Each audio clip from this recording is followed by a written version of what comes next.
Joe Willie Namath, back to Tuscaloosa, Alabama. Sir, I hope you're doing well. Hey, Ryan, and roll tide. Yes, I am doing well. Absolutely, and I'm sure you're like us, right? It's anticipation with football season, 25 days away. Yes. I mean, we're all excited. I'm certainly excited. My whole family is here, and what can I say, man? We're anxious to get it started. No doubt. And I want to reach back into the archives and talk some Alabama football, but you told me about 3 years ago, and we generally try to catch up in August, and I do appreciate you spending a couple of minutes with me again. You told me about the pressure of being an Alabama quarterback. I'm just curious if you can help me understand. Jalen Hurts, true freshman, steps in, leads that team to a national championship game appearance, and the poise that he showed as an 18-year-old kid. Can you talk about Jalen Hurts here? Well, I thought he was remarkable last season. I think he's remarkable now for a young man. Obviously, it starts at home, and his mom and dad, where he came from in Texas, did a wonderful job with him. The way he carried himself throughout the season last year, and Coach Saban has spoken very highly of Jalen again going into this fall, how he's taken the leadership role on more naturally. He's gotten wiser with what he went through last year. He's smarter. He's more advanced with the offense. And, again, coming from where he's come from, he knows about the respect that we give our leaders and how important it is for him, and humbling for him, too, I would think, to be recognized as a leader at this stage. How much do you think the game will slow down for him going into year number 2? You know, I can't say that because I don't know how fast it was for him last season. Sure. Okay, I got you. You know, I would believe that he saw many things last year that he really hadn't experienced during high school. And having been in those situations and having recorded in his mind's eye, for example, defensive looks that he saw last year, he may recognize something that's going to happen this season a little bit faster. I think he'll be sharper. I think everything he does this season is going to be a little bit better than last, even though he had a remarkable season last year. I mean, we were seconds away from a victory. He brought the team back, you know, and Ryan, I mentioned he brought the team back. It is a team effort. Defense, offense, every individual collectively making the team. And so Jalen has his role. I'm excited about the entire team and thankful that he's on our side. And that's not to say that there's some competition there in that particular spot. I'm not sure how that's going. You may know that better than I do at this point. I'm just curious if you had a chance to watch the A-Day. There was a young man that came in as an early enrollee, and not that there's a quarterback competition this year, but there might be one next year, the next year. But the Hawaiian, Tua Tagovailoa, has a nice spin on the football, Joe. I'm sure you probably saw the same thing. Yes, of course. But he is a younger fella that right now it's good to have him there. You know, Jalen has some other attributes, being able to move around too and run the ball. And anytime we're playing football, there is a risk of injury. And any player in any position can come up lame for a play or two, a series or two, or maybe even a game or two. So we need players with some ability at every position. We need depth. And the quarterback position is very similar. I have heard good things about the young man, but I haven't seen enough of him yet. Joe, can you help me understand from your perspective, the sense of pride that you have in Alabama, and I'll even use your words. You always say pride in the Crimson Tide. We had a couple liners with your voice saying that, but what Nick Saban has been able to do in 10 years, 4 national titles, 5 SEC titles, he looks like going to another college football playoff. They lose all that talent from last year. They're still the number 1 team. From your football encyclopedia knowledge, can you put it in words what he's been able to do here in Tuscaloosa? Well, first of all, I've got to say it in my words with my feelings, Ryan. I've always stumbled around with that word itself, pride or proud. I'm not always comfortable using that. I'm thankful that Nick Saban and his staff that he's put together, I'm thankful for the support of our Alabama fans throughout the years, and I'm thankful for the young men that get out there and do a great job year in and year out, and graduating too. I mean, this is great, the scholastic end of it. I can walk with my head up, certainly, and my chest out when I'm around some people around my neighborhood who are from Florida State, who are from Florida, who are from Miami, and I don't have to say anything, you see. I don't have to say anything, man. They know what we've done at the University of Alabama. They know the tradition over the years, man, and the folks know that I'm thankful and happy for the way we've conducted ourselves. Joe, let me go back and pay respect to someone that I know that you love, and I try to do this as often as I can, but I look back at Coach Malmore and what he meant to the University of Alabama. I know he meant a lot to you as well. Oh, man. I can see him right now, and I'll bet you your listeners out there can see that man, that humble smile of his, the way he carried himself. He was just wonderful. I can see him back in my sophomore season, freshman too, but in my sophomore season, whenever we went through the A Club initiation, I can see old Bird Dog sitting up in that tree, barking, and he went through some stuff as a player, as a student athlete too, man, and he was always a gentleman with a lot of class. He was wonderful, and the many times we had a chance to visit when he was athletic director, and just everyone that he touched, he treated with respect, humble respect. He was one of the humblest guys I've ever met. The smartest, the sweetest, and, we're talking about Mal, and Bill Battle comes to my mind, too. Bill Battle jumps into my little mind's eye as well, and those two guys were like, oh, boy. I'm just lucky to know those fellas and to have had both of them as former teammates and athletic directors. Joe, we had Coach Howard Snellenberger on last week, and we talked about you, and we talked about that 64 team. Let me go back to the recruiting days that you made the decision to go to Alabama. Can you help us understand that from your side of the story? We heard Coach Howard Snellenberger telling his side, but I'd love to hear your side of the story. Well, I wish I was smart enough to have made that decision, but my mother made it for me. She wanted me. She took a liking certainly to Howard and the University of Alabama, and I guess I might have had some kind of choice, but when my mother at that time told me what to do, I did it. And I went with Howard down to Tuscaloosa, and it was one of the luckiest days of my life that I met Coach Snellenberger, that he came to the house, that I went to the University of Alabama and met Coach Bryant and the family, the athletic family, as well as my friends and a few of the fraternities. Had some buddies occasionally in a few of the fraternities too. But Howard was just a trip, man. He was gruff, rough.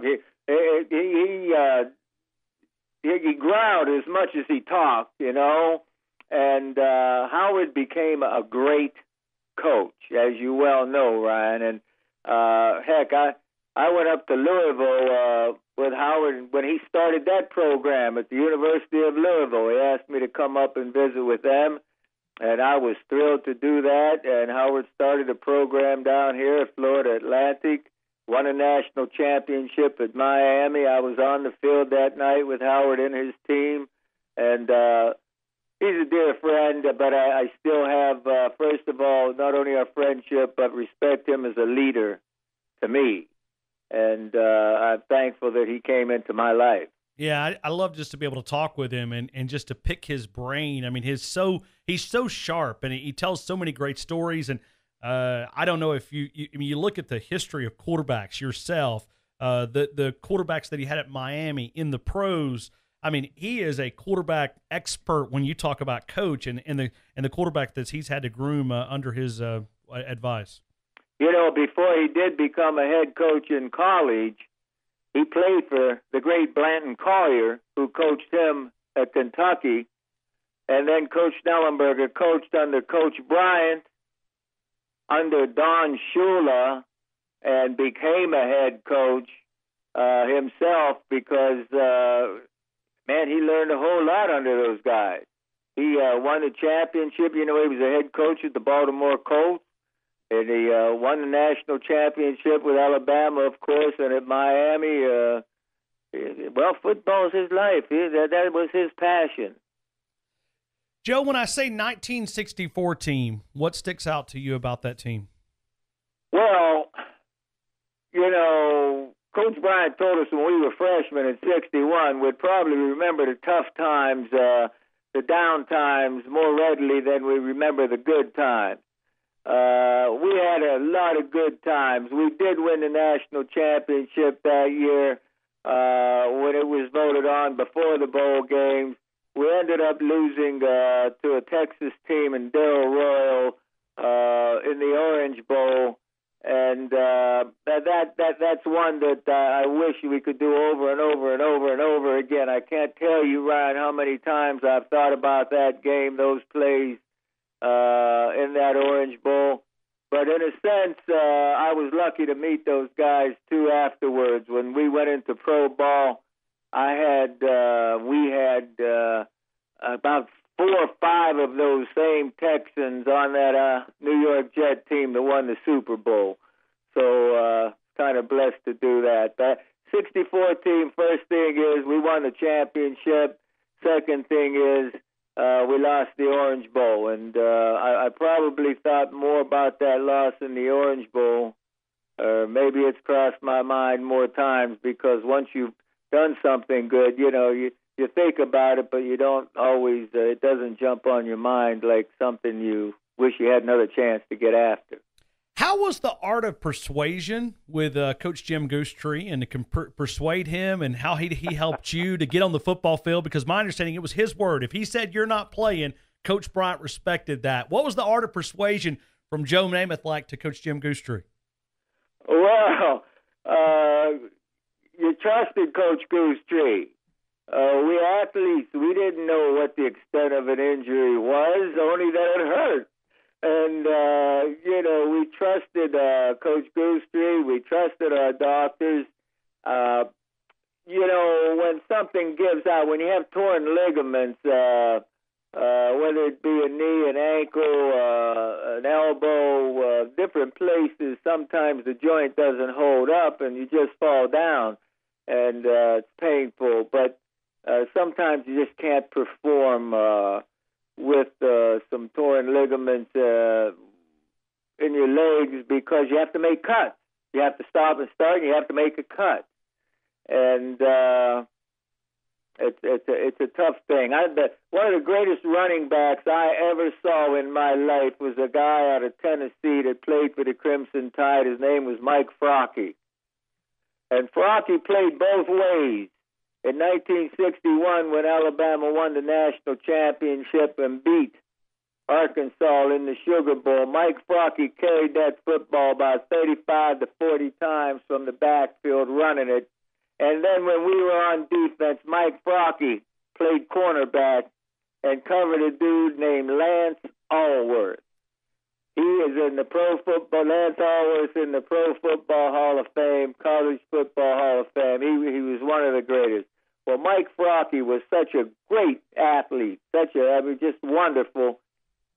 He tore ligaments in his knee before his last season, and Mike was never the same. But like I say, he was a running back, and he could go. He just, it's tough when you're a runner. You're putting stress on the different joints, whether it be a knee, an ankle, whatever, hip. Sometimes you just can't get back what you once had.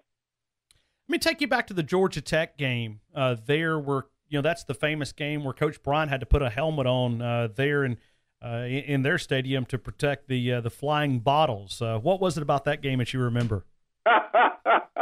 We won, first of all. I remember that. That was a very important thing to us. In fact, Coach Bryant, when we were going over to Atlanta and we're getting on the airplane, Coach Bryant was on there ahead of us. He's usually there ahead of everybody in meetings and all. And he was on that plane, and I'm getting on the plane. He says, "Sit here, Joe." And told me to sit beside him, and I did. And on the way over there, he shared with me that this was probably the last time we may ever be playing Georgia Tech. I didn't know about the scheduling, but that game in '64 was the last time for a while that we did play Tech. It was kind of similar, Ryan. When we went over there in '62, we were the number one team in the country. I played poorly. We lost that game 7-6. And we could have won. We should have. We could have. That should have, would have, could have, but stuff. After we lost to Tech in '62, 7-6, we beat Auburn 38-0. And then went to the Orange Bowl and played Oklahoma. Bud Wilkinson's last game, and President Kennedy was there, and Leroy got up there to see President Kennedy in the coin flip, Leroy Jordan. And we shut out Oklahoma that day, 17-0. So now we're going back over to Atlanta, number one in the country again, have a chance at the national championship, and Coach Bryant saying that this is probably going to be the last time we face them in a long, long time, if ever. It was huge. It was huge. We were focused. We were pretty quiet getting over there to Atlanta as a team and all. We knew business was ahead there and what had happened the last time we were there. And just before we go out on the practice field, the day before the game, we're going to walk around there. I think it was the day of the game. Coach Bryant takes us a walk around the football field. He leads us around the field. We follow him at his walking pace. And just before we leave the locker room, he turns around and said, "Give me that hat over there. Give me that hat." It was a football helmet. He called a hat most of the time. They gave him, one of the managers, somebody gave him a football helmet. Coach put it on. It fit. And he smiled at us and he said, "There, them sons of whatever can go ahead and throw their bottles at us now, by God. We'll go out there and show them we're ready." And we did. We followed Coach Bryant around there as one of the loosest groups you ever saw getting ready to play one of the biggest games or the biggest game of our lives at that time. He got us to relax right there and walked us around that field. And the next day, or that afternoon, it was tight early on, but we scored a couple of touchdowns and went in at halftime with the game. We were ahead, and we ended up beating them over there, which was that was very important for us all. We cherish that. We're talking right now to Joe Namath as we finish up our conversation. Joe, let me thank you again. It's always an honor to be able to feature you here in Tuscaloosa, and the fans love it. I was talking to some former players today, and they were playing in the 70s, and they said, we love it when Joe would come back in the 70s because it almost felt like an escape from New York and the media scrutiny. He said it looked like Tuscaloosa was sort of your safe haven. Is that true when you come back and you would train here in the spring and the off season to sort of maybe get away from maybe the attention, the bright lights of New York City? No, I wasn't getting away from anything. I played ball in the city and worked in the city, but I never stayed there I came to Tuscaloosa every year, my 13 years of professional football, and lived there for 3 months because, number one, of the friendship with Coach Bryant and the people there in Tuscaloosa. Frank Ciccatella, my friend from Youngstown, Ohio, Jim Goostrey helped me through the years. Richard Todd, I'd work out with the ball players. There was a kid from Beaver Falls, Pennsylvania. There was a wide receiver, Steve Higgins, down there. And I'd work out, Bob Bumhauer. We played some basketball and stuff, man. They helped get me ready for my season. And I worked with Richard Todd on drop-back passes and stuff because he was running that wishbone at Alabama. And Richard had a great career with the New York Jets and in the NFL, too. But I came back because I missed Tuscaloosa and the people there. Dude, Hennessy, Coach Hennessy, man, what friendships I had there with many people and still do. So I look forward to getting a chance to come to Tuscaloosa every year. No doubt. Let me go to the event that's coming up. It's the Joe Namath Neurological Research Center of Palm Beach County there where you make your home, and you're having a chance to big event and some support here because, once again, you're loaning your name for the betterment of others. You've done it here in Tuscaloosa for many, many years, but this one, loaning your name for Joe Namath Neurological Center Research Center. Talk about how that is close to your heart, Joe. Well, it's close because friends have had traumatic brain injuries. This started out with some football player friends of mine that took their own lives, guys that I knew, guys that have suffered because of the traumatic brain injuries they had playing football. Well, guess what? There's over 2 million people out here walking around today, hopefully walking, but are suffering from traumatic brain injuries, and we know how to help them. We know that hyperbaric oxygen therapy will help them. We've seen it down here at Jupiter Medical Center when folks have come through the program, through our study. You see, Ryan, knowing that I had concussions, I approached the doctors down here going back in 2012, and they said, well, let's do your study. So they gave me nuclear scans of the brain. They gave me cognitive tests, and then I took 120 dives in a hyperbaric chamber. We sent my study to the FDA. The FDA said, hey, this is terrific, but what we want from you, Joe, or from your people at Jupiter Medical Center, we want another 100 studies done before we can consider once again to have this recognized as a positive treatment for traumatic brain injury. It's not limited to football, Ryan. We're talking about children falling off bicycles, people in car accidents, falling down, hurting themselves. Well, they can't get help. The insurance companies of this country don't recognize traumatic brain injuries to get help with hyperbaric oxygen treatment. So that's what we're doing. We're continually raising money to put these 100 studies together and then send them back to the FDA and have them say, okay, this is a fact. We believe it now that we've seen these 100 studies, these 100 different patients that have had these traumatic brain injuries, how they've been treated. So, yeah, we're going to press the insurance companies of America to help those that have traumatic brain injuries. And the big event coming up, October the 10th, 2017, there, if you want more information on that, you can go to namathneurocenter.org. You could call 561-263-3724. It's the Joe Namath Neurological Research Center.